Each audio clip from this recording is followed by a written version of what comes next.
Hello everyone and welcome to Wise Brussels Voices and our series with women leaders.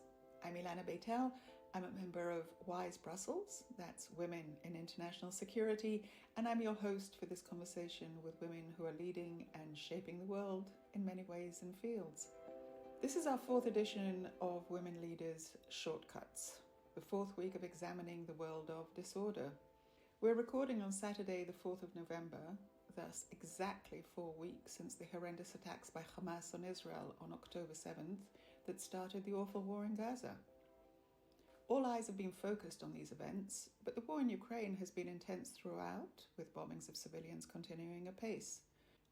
The US is trying to hold down these two wars, the EU is continuing to work its way through irrelevance, and Russia, China and Iran are working their way through this all with apparent glee.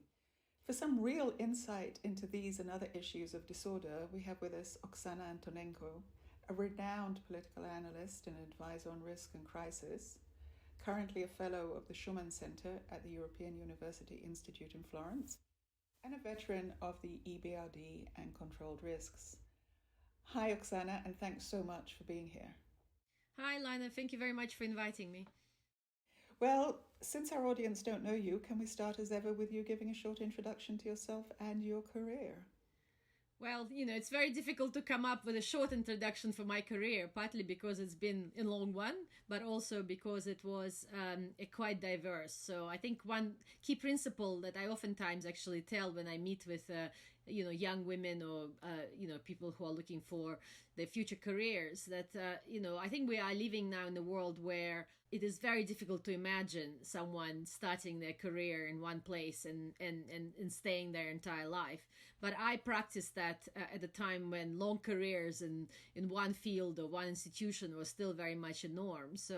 But I started my career International Institute for Strategic Studies, IISS, one of the leading international security think tanks in London, after I graduated from Harvard.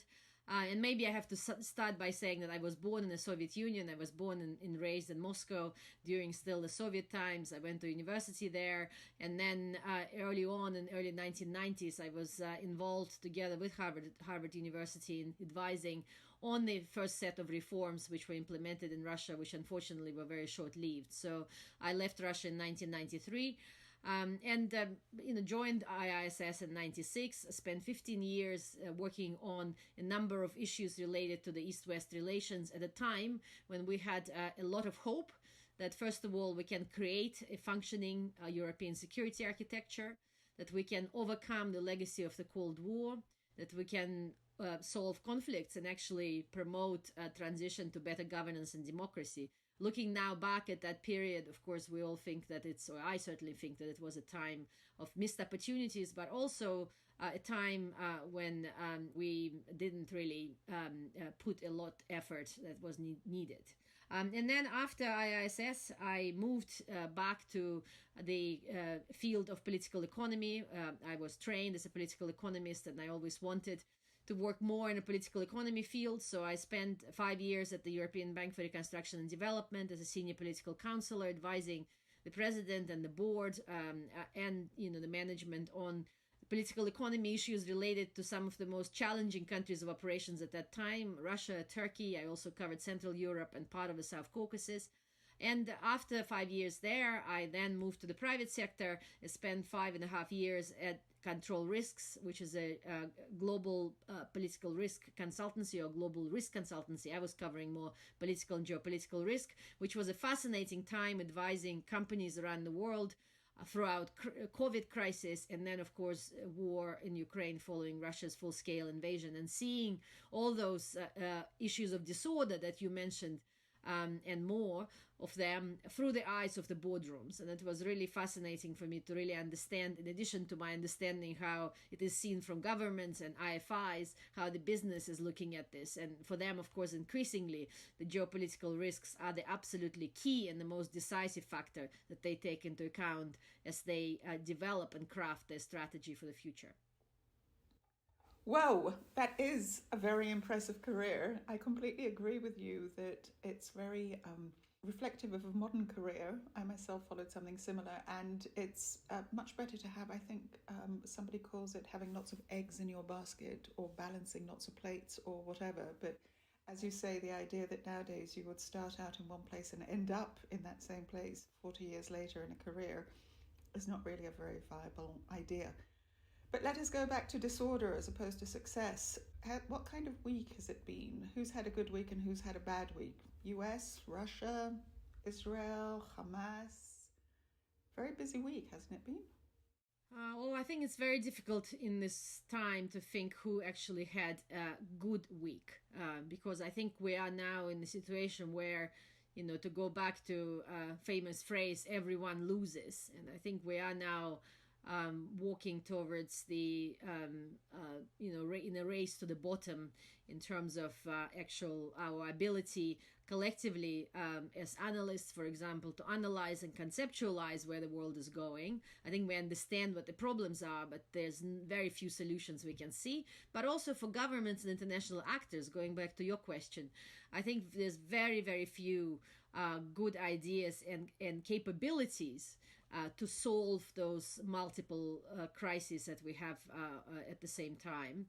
So I think on the United States, front, yes, there seems to be an effort now to both, continue supporting Israel, but at the same time reach out to the Arab leaders and hopefully finding a way to make that conflict less, devastating for all sides, and of course for global order as well.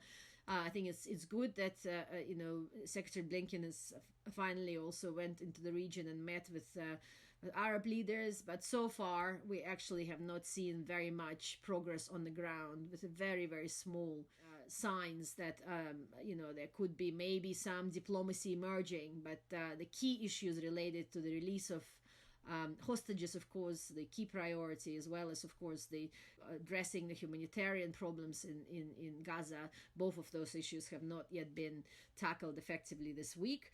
I think for the European Union, I think the situation is getting somewhat better. I think initially European Union did not manage to speak with one voice on the Israel-Hamas conflict, and I think that undermined, I think, the what European Union to a large extent achieved and demonstrated on Ukraine war, that they were united and they were able to breach their differences and remain united. Here they were very much disunited, but I think over the last week we have seen, I think, more of a convergence, but maybe convergence around that kind of position, which is not a very activist one in terms of what role can actually European Union play, either in diplomacy or in fact on the ground or in humanitarian field. If we look at the situation in Russia, perhaps, President Putin is trying to, as usual, I mean, he's a master in that sense of geopolitical opportunism, if we can call it as such, of playing well, strong with a very weak hand, in cards, as we say. So Russia's ability to really have a say in this conflict was very limited, but, it was able to exploit relationships in the region, as well as, of course, its capacity, I think, to ferment divisions and instability within the West itself, to be able to distract attention from Ukraine and position himself. But as always, his position, even though it perhaps looked like it was strengthening its role in the Middle East, to some extent, by playing that sort of card, it backfired, because we have actually seen a substantial, return to the anti-Semitism within Russia itself, and this is extremely dangerous for Russia, which is a country where many, Jewish people, as well as, of course, Muslim populations as well, live side by side. So they, by fermenting this anti-Semitism somewhere else, they actually, through the boomerang, are seeing the crisis inside Russia itself. So no one really is having a very good week, unfortunately. That does seem to be the case. If we look just slightly more closely, we can see that in Ukraine they had a particularly bad week, I think it's fair to say. Well, I wouldn't say it was a particularly bad week. I think, what we're seeing in Ukraine at the moment is the weather turns and we are entering in this period when, at least for a few weeks or possibly a few months, the active, fighting will be extremely difficult. I think it is time to take stock. And I think in Ukraine, we are seeing now more realistic voices emerging. And in that sense, the interview that General Zaluzhny, the commander of the Ukrainian forces, gave to Economist, and several other statements that came out of Kiev, saying that, we need to be much more realistic and much more deliberate in how we approach the next phase of this conflict, I think, in my view, is a very positive development. Because, a few months ago, we've been in a situation where a lot of voices were extremely unrealistic around the expectations from this counteroffensive. And I think Ukrainian leadership went along with it, of encouraging that, partly because the perception at that time was that if only we create this impression that Ukraine can very quickly turn it all around and regain back its territories, however unrealistic it was for experts within Ukraine itself, and I think leaders as well, that's how we can get the West still supporting Ukraine. And of course, that is backfiring because, now we are at the end of this fighting season and we're seeing that the territorial gains are much smaller than was advertised at the beginning of this counteroffensive. And therefore, the questions are being asked. But by transitioning now to a much more grounded and realistic strategy in which Ukrainian leadership is saying, listen, it will not be a walk in the woods. It's going to be a long war, and we need you, Europeans and Americans, to support us for the long term. And we will have a more realistic strategy of how we want to come out of this conflict with our interests prevailing. And I think that is actually winning a lot more respect and support for Ukraine in the West in a more realistic way, even if, yes, there is, of course, much more interest of having, quick change, but we know that this quick change is not possible. No, absolutely, it's not possible. Does Russia gain from having a long war, or does it lose? Well, clearly President Putin thinks that he is going to gain from having a long war. And the reason why he thinks so is because he consistently, and that's not only, dating back to the beginning of the full-scale invasion, it's going back many years now, underestimated, to what extent, the West is able to challenge, his claim for, changing of geopolitical order. So he thinks that if only this war is to be allowed to drag on for a few more years, that the Western unity is going to crumble. Of course, all eyes now on the next year's presidential elections in the United States. But not only that, but also within Europe, that the kind of, economic consequences of that war, including the high inflation, including oil prices and gas prices and the rest of it, is going to undermine and weaken the resolve of leaders in Europe and in the West overall in continuing to support Ukraine. And of course, we all know that if the West stops supporting Ukraine, and that is clear, that they will not be able to resist. But I think, he is underestimating the extent to which there has been a very profound mental change in Europe. I think among the leaders of key European countries, there is now realization that this is indeed a long war, and Europe has to take steps to support Ukraine for the long run. And we're already seeing statements from leaders, from German Chancellor, from Paris, from London, and many other countries in Europe, saying that, we will support Ukraine as long as it takes. But what we are not seeing yet is, actually substantial commitments in what it actually means in practical terms. Yes, Europe so far, in fact, provided more military and financial assistance to Ukraine and the United States, Europe collectively. But Europe will need to shift more towards developing the elements of the war economy, starting to increase and finance, production of weapons that will be able to supply Ukraine for the long run, as well as to develop much more resilient economy. And at the moment, on both of those fronts, we have not seen progress. And the US, is it resilient, do you think? Notwithstanding at all, before we get to the issue of a possible Trump election, but will the US be able to carry on providing to both a war in Ukraine and a war in Israel, and to keep China at bay, and to keep everybody on side and to actually get its own Congress in order and manage to pass some laws. Well, I think, when we look at what's happening nowadays in Washington, I think the word resilient would not be the first one which comes to mind. But at the same time, I think there is a difference between Europe and United States in the sense that, yes, the politics of United States are incredibly dysfunctional and they do not appear resilient. But in terms of actual capabilities and economic and financial strength, if that politics were to be made to work, and I think it is a big if, clearly, it is clear that United States can continue supplying Ukraine for a long run, and Israel, and it can provide the foundation for, the West continuing to play the absolutely critically important role in global order, and at the same time, of course, taking on the challenge posed by China and others. Europe is in a different category. Perhaps it is less dysfunctional, although, of course, a lot of elections are coming up in Europe as well. And it was able to hold on together, which is a fantastic achievement. But what it doesn't have at the moment, it still doesn't have capability.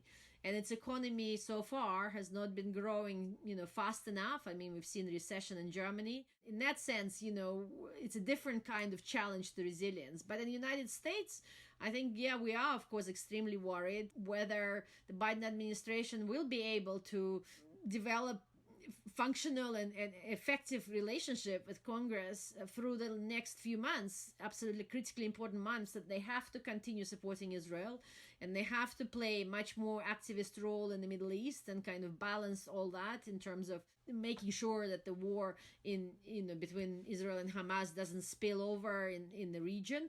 And then they have to continue supporting Ukraine, absolutely have to continue supporting Ukraine. And therefore we've seen, still from the Biden administration statements and efforts to link, for example, in terms of military and financial support, military in particular, to Israel and to Ukraine together. But the key question mark is whether Congress will be able to function. And we have seen so far inability to, where the politics, from a small p, I would say, kind of a politics of differences and sort of like a petty, small differences, but not so much the kind of thinking about strategy or about the national security or national interests of the United States. And that is very worrying. And then, of course, we will see, starting from spring next year, whole kind of show on the road of various, court cases around Trump and all the kind of political instability, and then, of course, elections itself. So, United States is perhaps in this world of unpredictability is now one of the most unpredictable politically, actor in the world. Yes, indeed. And we should say that this week that has just ended, then the new Speaker of, finally, the new Speaker of the House in the US, the Republican Johnson, did bring a bill to support Israel, but not Ukraine, and also tied it to a huge range of tax cuts internal to the US, which has nothing to do with the foreign policy. Last week we were talking to Olga Oliker, who pointed out that whilst the president has the right of initiative on foreign policy in the US, it is Congress that has to fund it. So we might be looking ahead at weeks and weeks now of squabbling over that bill, which the president has said that he will veto if it comes to him. So that would, in any case, cause huge problems both on the Ukraine and the Israel side, wouldn't it? No, yes, absolutely. I think it will cause an enormous amount of problems, but I'm still cautiously, optimistic is the wrong word, but cautiously hopeful, that's probably the right word for it, that somehow we're going to see at the end of the day, the realization within Congress that, United States is critically important for both of those conflicts, and then they have to deliver, because, at the end of the day, if things, go badly for Israel or if things go badly for Ukraine, and in Ukraine we are still seeing Russia trying to make steps to launch its own offensive, and it really needs weapons and support, that is going to undermine not only U.S. standing in the world, but also, I think, the U.S. interests. So therefore, I'm hopeful that after this kind of political wrangling, there will be a formula found in which both Ukraine and Israel assistance will be provided. But timing here is also of the essence, of course. Let's take a slight step back. In retrospect, can we say that at least the wording of a pivot to Asia, coupled a lot later with the failure or the shambles of the withdrawal from Afghanistan, empowered the enemies of the US and gave a sense that they weren't interested anymore either in Europe or the Middle East, and this is what possibly also led Putin to think that it would be a quick and easy raid in and out? Yes, no, absolutely. I mean, I think, as I mentioned before, Putin's kind of rhetoric around, diminishing or underestimating, the Western ability to still remain, united and capable of asserting their interests, have been consistent. And I think he's talked about decline of the West consistently. And I think he certainly, watching what happened in Afghanistan in August, is something that accelerated his thinking about invasion of Ukraine. But I think that the invasion of Ukraine is something which he had planned for a long time. And it comes out of kind of, I guess, three different phases, that the way I see it. We had, of course, the first phase to remember, of course, that this conflict and this war started not in 2022, but started in 2014 when with the annexation of Crimea. And I think there, Putin was mostly motivated by domestic factors, seeing his popularity declining and wanting to really, do something in kind of foreign policy, or one can say kind of in terms of reasserting Russia's kind of imperial objectives and ambitions.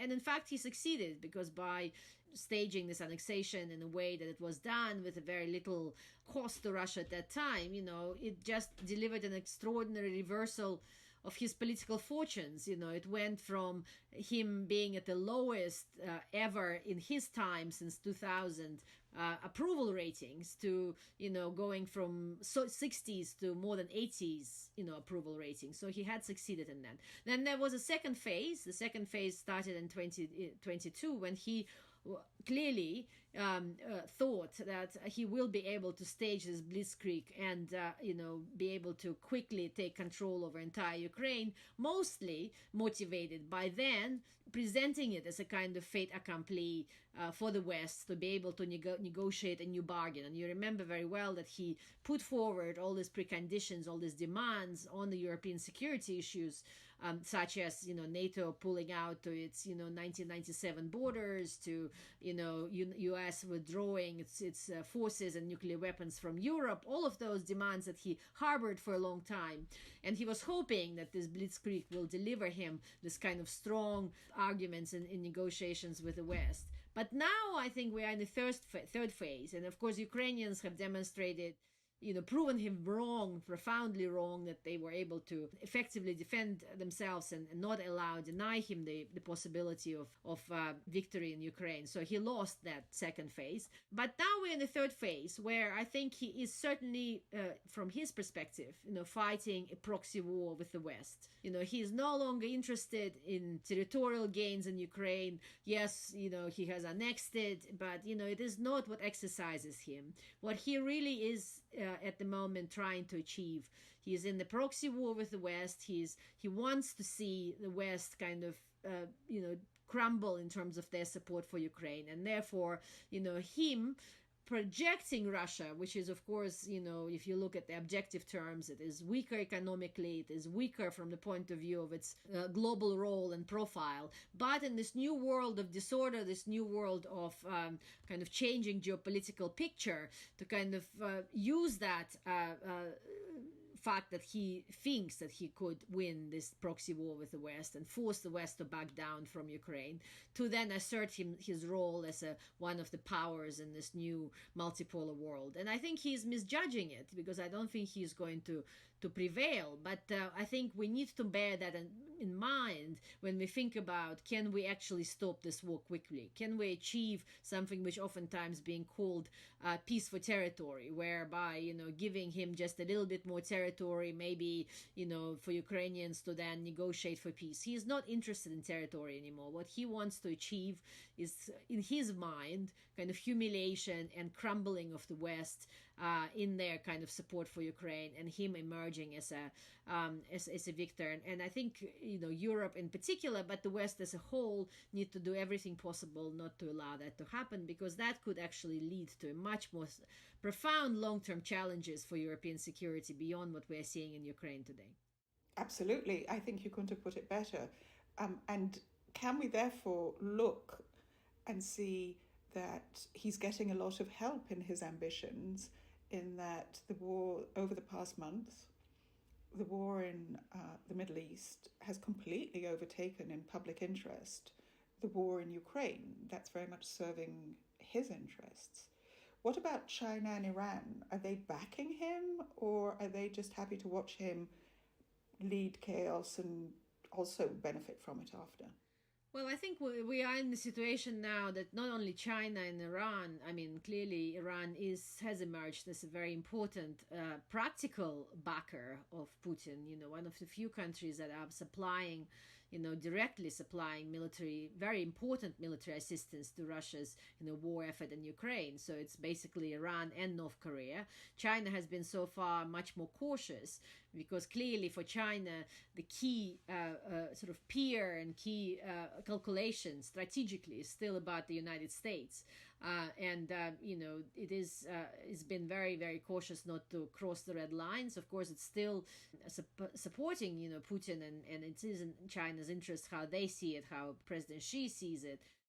Russia doesn't, lose this war, it doesn't disintegrate, that President Putin is not overthrown, internally. So they continue to support it, but only doing as much, not very much to directly enable, Russia's war effort. While Iran has been absolutely instrumental, both in supplying its, the drones at the beginning of the war when Russia didn't have that capability. It's at the moment starting to produce more drones itself, as well as missiles and other weapons. It's helping Russia to bypass sanctions on a number of fronts, and I think this relationship between Russia and Iran are playing quite interestingly in the Middle East crisis at the moment, because clearly I think Putin's calculation, and again I wonder whether he is miscalculating again here, is that Israel simply cannot afford to have a bad relationship with Russia, and I think Prime Minister Netanyahu has so far been consistent in at least clearly not supporting Russia, but not doing anything in Ukraine which will be seen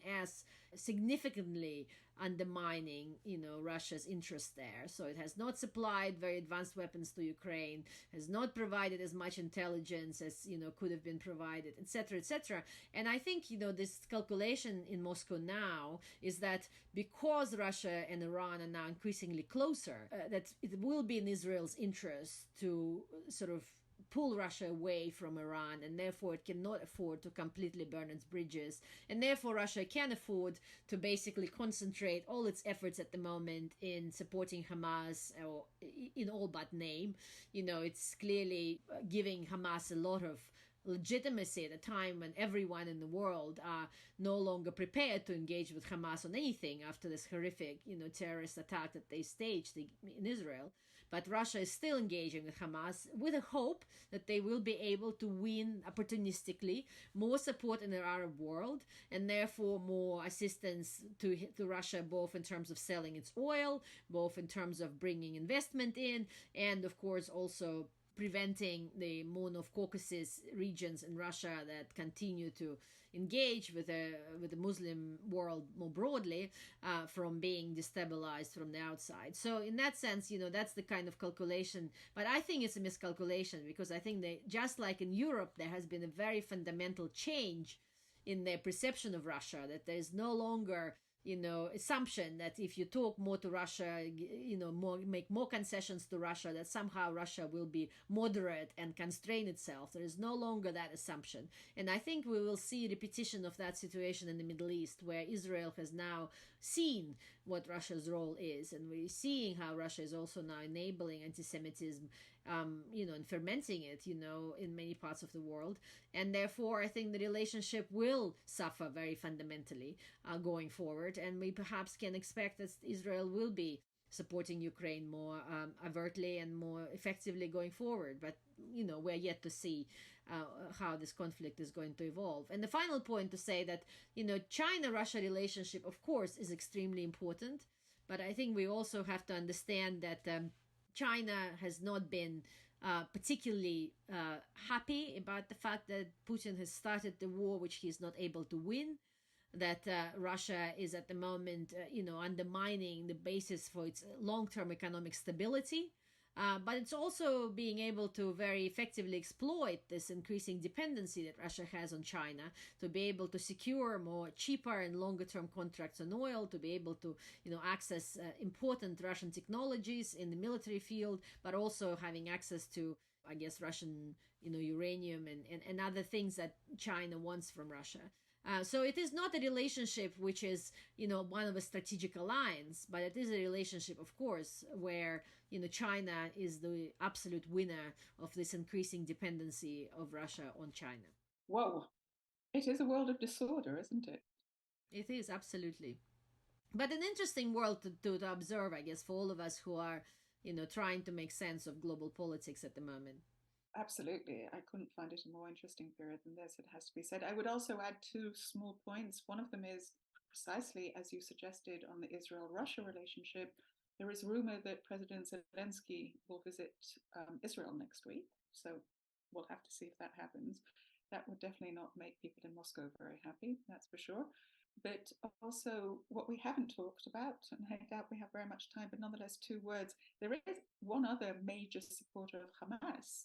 Maybe his people don't, but President Erdogan of Turkey surprised everyone by massively coming out in favor of Hamas. One interpretation I've understood of that to be that he was angry that nobody came to him to mediate this, and therefore he came out on one side. But how do you see it?